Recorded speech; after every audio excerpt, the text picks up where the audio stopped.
कितने बहन भाई, टोटल सिबलिंग्स कितने? हम लोग 6 थे, अब हम 5 रह गए। मेरी एक बहन की भी डेथ हो गई। हाँ, तो अभी पिछले 4-5 सालों में मेरे साथ बहुत कुछ हुआ। मेरी बहन चली गई, मेरे वालिद चले गए, मेरी वालदा चली गई, और घर पे हम 3 लोग होते थे, मैं, मम्मी, पापा, बाकी सब अपनी अपनी फैमिली, सारी बात है। कितने बहन, मतलब भाई और है या जी, बड़े बहन? भाई, मैं सबसे छोटा हूँ। आप सबसे तो सबकी डेथ हो गई। मेरी तीनों जो घर में जो 2 लोग और घर में रहते थे, तो अब मैं घर पे बिल्कुल अकेला होता हूँ। Oh my God. तो अब अक्सर लोग कह रहे होते हैं कि इंस्टाग्राम पे कि तुम कभी इस मुल्क में, कभी उस मुल्क में, कभी यहाँ, तो मैं कहता हूँ यार, घर जब माँ चली जाती है ना, तो फिर घर नहीं रहता। दिल ही नहीं चाहता फिर रहने का। दिल ही नहीं चाहता पे? ना। आपको घर वो होता है जहाँ पे कोई बुलाए, आपको कोई इंतजार करे, आपको खुदाफिज कहे। कैसी थी आपकी अम्मी? वो आप जैसे शूटिंग पे गए या काम पे गए, आप आ रहे वापस तो जाग रही होती थी आपके लिए? निदा, मम्मी रात के 3 बजे में वापस आता था ना, तो वो टेरेस पे खड़ी होती थी या अपने लॉबी में खड़ी होती वेट कर रही होती थी, और मैं लैंड नहीं करता था। सबसे पहले कॉल आती थी, कब आओगे? तो मैं कहता था मम्मी मुझे काम करने दिया करें। आखिरी दफ़ा जब मैं लंदन जा रहा था, तो मम्मी ने मुझे कहा कि मुझे बुलाया, तो मेरी बहन ने कहा कि ना, आप उसको बार बार कहा करें कि कब आओगे, कब आओगे। उसका दिल नहीं, मतलब वहाँ काम में डिस्ट्रैक्ट होता है।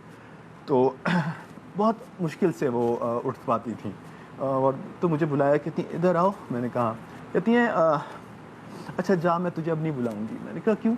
बस तू काम कर, मैं तुझे याद नहीं करूँगी। और उनकी आंखों में एक अजीब से आंसू थे।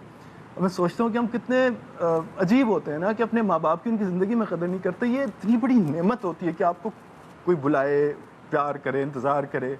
हम उनकी कॉल काट देते हैं कि अरे यार, ये तो घर माँ बाप हैं, इनकी क्या, ये तो फिर कॉल कर लेंगे। लेकिन फिर ये कॉलें नहीं आती हैं आपको, फिर ये नाम आपके फ़ोन पे फ्लैश नहीं होते।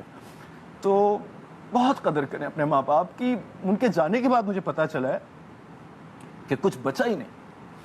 मतलब आप किसको दिखाएं अपनी अचीवमेंट्स, किसको बताएं अपनी ज़िंदगी की कामयाबियाँ, नाकामियाँ? बहुत कम। नहीं देखी? नहीं, बहुत ज़्यादा नहीं। कभी आप कहती थी मेरा दिल मुस्तरक उन्होंने देखा था, वो बार बार सबको दिखाती थी। दे वर नॉट वेरी, मेरे पेरेंट्स बहुत टीवी वाले लोग नहीं थे। रमजान ट्रांसमिशन देखती थी। अच्छा। हाँ, उनको तो जब आप रमजान होस्ट करते थे, मैं होस्ट करता था, तो आती थी सबसे पहले मैं उनको, आज देखी, आज तूने बड़ी अच्छी नात पढ़ी, आज तूने बड़ा अच्छा, पापा ने भी, भाई वाह वाह, आज तुमने बड़ा अच्छा कलाम पढ़ा। मेरे पापा शायर वायर उसके, तो वो सबसे ज़्यादा इनकरेज करते थे कि ये वाली चीज़ें, हाँ, दीन की तरफ। हाँ। ड्रामों, फिल्मों, आप यकीन करें, मेरी फिल्में नहीं देखी उन्होंने। मैंने 3-4 बॉलीवुड से फिल्म की, उन्होंने नहीं देखी थी, क्योंकि कितना मुश्किल हुआ होगा इजाजत लेना उनसे कि मैं इस टीम में चला जाऊं। कैसे अच्छा, मनाया? पता है, वो उन रवायती पेरेंट्स में से थे, लोगों में से थे, जो कहते थे अच्छा फिल्म नहीं करना। फिल्म का एक वो जहन में होता है ना, गाने होते हैं, नाच गाना, और थोड़ा सा आप आगे निकल जाते हैं फिल्मों में, जो टीवी पे आपकी तरफ दूध।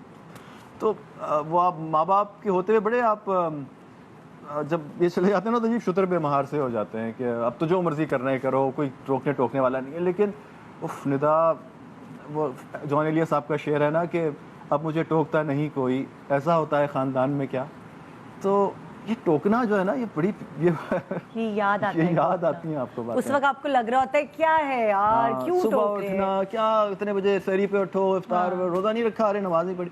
और मम्मी के जाने के बाद, मैंने उससे पहले भी अल्हम्दुलिल्लाह मेरी नमाज नहीं क़ज़ा होती थी, लेकिन उसके बाद तो मैंने मेक श्योर, क्योंकि उसके बाद आपके ऊपर बड़ी रिस्पॉन्सिबिलिटी हो जाती है कि जनाब रसूल खुदा का एक हदीस है कि आप अपने पेरेंट्स को, जो दुनिया से जा चुके होते हैं, अगर आपसे नाराज़ होते हैं तो आप राज़ी कर सकते हैं अपने अमाल से, और जो राज़ी होते हैं उनको नाराज़ कर सकते हैं अपने अमाल। तो शायद पहले मैं बहुत सारी ऐसी चीज़ें कर जाता था जो अब मैं सोच के नहीं करता कि नहीं, इससे मेरे माँ बाप को तकलीफ़ होगी।